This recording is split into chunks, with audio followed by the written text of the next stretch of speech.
আসসালামু আলাইকুম বন্ধুরা, কেমন আছে সবাই? তো সুন্দর গ্রামের পথের দ্বিতীয় পর্ব নিয়ে হাজির হয়ে গেলাম। তো আজকের পর্বে কিন্তু আমরা গ্রামটাকে সুন্দরভাবে ঘুরে ঘুরে দেখব। তো দীর্ঘ ইটের রাস্তা পাড়ি দিয়ে আমরা কিন্তু নদীর পাড়ে চলে আসলাম। আর এই গ্রামটা কিন্তু নদীর পাশ দিয়েই আমরা কিন্তু ওই ইটের রাস্তা দিয়ে এসছি। দূরে দেখা যাচ্ছে ওই ইটের রাস্তাটা কিন্তু একেবারে নদীর পাড়ে এসে মিলেছে।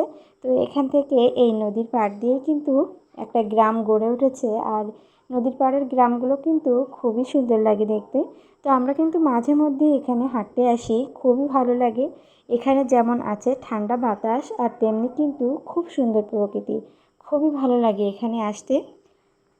তো এখানে একপাশে নদী, আর নদীর অপর সাইডে কিন্তু ছোট ছোট ঘর বাড়ি গ্রাম গড়ে উঠেছে। এখানে মানুষের বসতি, এখানে অনেক মানুষই বসবাস করে। আর এটা কিন্তু কপোতাক্ষ নদী।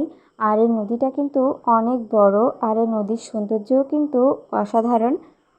তো নদীর পাড়ের এই কাঁচা রাস্তা ধরে আমরা হেঁটে চলেছি। এখানে কিন্তু বর্ষাকালে অনেক বেশি কাদা হয়, হাঁটা চলাফেরায় কিন্তু অনেক বেশি অসুবিধা হয়। এটা মূলত অবদা রাস্তা বলি আমরা এলাকার ভাষায়। নদীর পাড়ের যে রাস্তা, এটাকে অবদা রাস্তা বলা হয়। কোনো প্রাকৃতিক দুর্যোগে কিন্তু এই রাস্তা ভেঙে আমাদের লোকালয়ে পানি চলে আসে, মানুষের ঘরবাড়ি একেবারে ভাসিয়ে নিয়ে যায়। এখানে মানুষগুলো অনেক বেশি কিন্তু জীবনের ঝুঁকি নিয়ে বসবাস করে। প্রতি বছরই কিন্তু এখানে প্রাকৃতিক দুর্যোগ থাকে আমাদের উপকূলীয় এলাকায়। আর নদীর লোনা পানিটা কিন্তু ঘর বাড়ি ফসলের জন্য অনেক বেশি ক্ষতিকর। নোনা পানিতে কিন্তু তেমন একটা বেশি গাছপালা হতে চায় না। তো আমাদের এলাকায় কিন্তু লোনা পানি সহিষ্ণু গাছগুলোই বেশি চোখে পড়ে। এছাড়াও অন্য অন্য গাছ হয়, মিষ্টি পানির গাছগুলো হয়, তবে খুব কম দেখা যায়। আমাদের এলাকার জন্য সবথেকে বেশি প্রয়োজন উন্নত ভেড়িবাঁধ।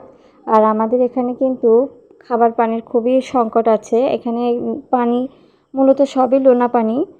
টিউবওয়েলের পানিও অনেক সময় নোনা থাকে। তো খাবার পানি কিন্তু অনেক সমস্যা। আর এখানে কিন্তু আমরা সবাই বৃষ্টির পানি, প্রায় এখন সবাই বৃষ্টির পানি খায়, বৃষ্টির পানিটা সংগ্রহ করে রাখে।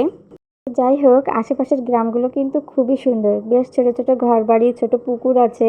তো এখানের এই গ্রামগুলো কিন্তু দেখতে অনেক বেশি ভালো লাগে। প্রত্যেকটা মানুষের কিন্তু খুবই সহজ সরল জীবনযাপন এখানে। আর নদীর ধারের এই গ্রামটা কিন্তু আমার বাড়ির খুবই কাছে। হেঁটে আসলে 20-25 মিনিট টাইম লাগবে। তো মাঝে মধ্যে এখানে আসা হয়, আমরা কিন্তু আসি, প্রায় এখানে আসি। বিশেষ করে নদীর সৌন্দর্য উপভোগ করতে অনেক বেশি ভালো লাগে। আর এখানের মানুষ তো প্রায় প্রতিদিন সকালে উঠেই নদী দেখে। নদী দেখতে দেখতে এদের দিন শুরু হয়। নদীর পাড়ের অপরূপ সৌন্দর্য সত্যি মন ছুঁয়ে যায়। আর এখন কিন্তু নদীতে ভাটা, এজন্য পানিটা একটু কম মনে হচ্ছে। এখানকার মানুষ কিন্তু নদীতে মাছ ধরে জীবিকা নির্বাহ করে। তো নদীর পাড়ে কিন্তু মাছ ধরা নৌকাগুলো দেখা যাচ্ছে। এই নৌকাগুলো কিন্তু নিয়ে মাছ ধরতে যায় জেলেরা। আর নদীতে কিন্তু বিভিন্ন ধরনের মাছ পাওয়া যায়। নদীর অপর পাশে কিন্তু মাছের ঘের করা। আর আমাদের এলাকায় কিন্তু বেশিরভাগটাই মাছের ঘের চোখে পড়ে। আর মাছের ঘেরের পাশ দিয়ে বাবলা গাছ লাগানো, বিভিন্ন ধরনের গাছ লাগানো। বাবলা গাছ, বাইন গাছ, খেজুর গাছ, এগুলো আমাদের অঞ্চলে বেশি চোখে পড়ে, এই গাছগুলোই বেশি দেখা যায়। তো নদীর পাড়ে এখানে আবার কিছু ছাগল বাঁধা ছিল। তো হয়তো বা এখানে কেউ ছাগল পোষে, ছাগলের খামার আছে হয়তো। তো নদীর ভিতরেও কিন্তু কয়েকটা বাড়িঘর দেখা যাচ্ছে নদীর চরে। এরা কিন্তু অনেকটাই জীবনের ঝুঁকি নিয়ে এখানে বসবাস করে। বাড়ির উঠানে কিন্তু প্রায় জোয়ার ভাটার পানি ওঠে প্রায় প্রতিদিনই। প্রতিদিনই জোয়ার ভাটার পানির সাথে তারা অভ্যস্ত। এখন শুকনোর সময় যেমন হাঁটতে খুবই ভালো লাগে এখানে, বর্ষাকালে কিন্তু ঠিক ততটাই অসুবিধা। এখানে বর্ষার সময় কিন্তু একেবারে কাদা হয়ে যায় রাস্তা, হাঁটা চলাফেরায় অনেক বেশি অসুবিধা হয়। তো আমরা কিন্তু নদীর পাড়ের রাস্তা ধরে হেঁটেই চলেছি, আর সুন্দর গ্রামগুলো দেখছি। নদীর পাড়ে নৌকা বাঁধা, নদীর পানি, সব কিছু মিলিয়ে এখানের পরিবেশটা অসাধারণ সুন্দর ছিল।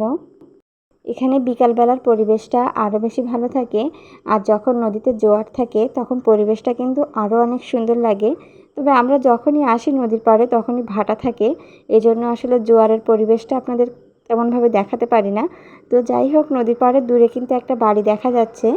আর এখানে কিন্তু সুন্দর লাগছে, নদীর পাড়ে কিছু গাছ হয়েছে, এগুলো কিন্তু সবই সুন্দরবনের বাইন গাছ, কেওড়া গাছ, এই গাছগুলোই বেশি চোখে পড়ে। তো রাস্তার সাইড দিয়ে অনেকগুলো ঘরবাড়ি দেখা যাচ্ছে, গাছপালা। তো খুব সুন্দর পরিবেশ কিন্তু এখানে।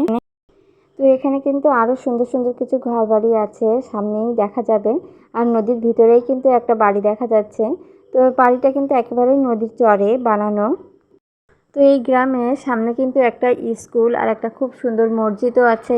আর পাশে আছে খুব সুন্দর একটা নদীর ঘাট, সেগুলো কিন্তু আপনাদের সাথে শেয়ার করব। এখানে ছোট ছোট ঘরবাড়ি দেখা যাচ্ছে, বাড়িতে আবার খুব সুন্দরভাবে সবজি বাগান করা হয়েছে প্রত্যেকটা বাড়িতেই। খুবই সুন্দর লাগছিল আসলে। আর এই বাড়িটা কিন্তু একেবারে নদীর ভেতরেই করা হয়েছে, এই আরেকটা বাড়ি। তো বাড়িটা একটু উঁচু করে খুব সুন্দরভাবে নদীর চরে করা হয়েছে এই বাড়িটা। আর বাড়ির আঙিনায় কিন্তু বিভিন্ন ধরনের সবজি চাষ করা হয়েছে। তো এই বাড়িটাও কিন্তু অনেক বেশি সুন্দর লাগছিল। তো এখানে এই যে খুব সুন্দরভাবে ঘেরা দেওয়া, আর ঘেরার পাশে খুব সুন্দর একটা ফুল চোখে পড়লো। এগুলো কিন্তু ছোটোবেলায় খুবই খেতাম আসলে, এর ভিতরে মধু থাকে। আপনাদের এলাকায় এই গাছটা দেখা যায় কি না অবশ্যই কিন্তু কমেন্ট করে জানাবেন। তো এই গাছটাতে আসলে ফুলটাতে মধু থাকে, তো ছোটোবেলায় আমরা খাইতাম, খুবই ভালো লাগতো। তো হাঁটতে হাঁটতে সামনে চোখে পড়লো বিশাল এক তেঁতুল গাছ। তো শুনেছি যে তেঁতুল গাছে ভূত থাকে, আরও নদীর পাড়ে গাছটা, এই জন্য একটু ভয় ভয়ও লাগছিল। তো যাই হোক, তেঁতুল গাছে কিন্তু অনেক বেশি তেঁতুল ধরেছে। তো আজকের ভিডিওটা আর বেশি বড় করব না, আজকে এই পর্যন্তই। পরবর্তী ভিডিওতে কিন্তু আরও সুন্দর সুন্দর গ্রামের দৃশ্যগুলো আসছে। তো আমরা এই বাড়িটাতে যাচ্ছিলাম, নদীর পাড়ের সুন্দর বাড়িটা। তো বাড়ির ভিতরে কি আছে তো পরবর্তী ভিডিওতে কিন্তু আপনাদের সাথে শেয়ার করব। তো সবাই ভালো থাকবেন, সুস্থ থাকবেন, আল্লাহ হাফেজ।